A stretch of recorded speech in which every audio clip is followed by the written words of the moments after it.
மத்தவங்க என்ன நினைப்பாங்கன்னு பயந்து பயந்து வாழ்றத முதல்ல நிறுத்துங்க. உங்க வாழ்க்கைய வாழ போறது நீங்க மட்டும்தான். இங்க யாரும் பர்ஃபெக்ட் கிடையாது. அதனால ஆத்தென்டிக்கா இருக்க பழகுங்க. உண்மையா இருக்க பழகுங்க. ஒரு முடிவை எடுக்க தயங்காதீங்க.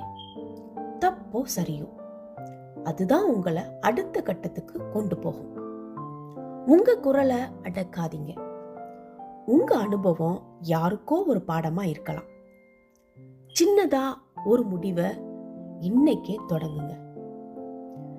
சின்னதா ஒரு முடிவோட இன்னைக்கே தொடங்குங்க. நீங்க உங்களை நம்ப ஆரம்பிச்சா இந்த உலகமே உங்களை வியந்து பார்க்கும். நீங்க என்ன சொல்றீங்க?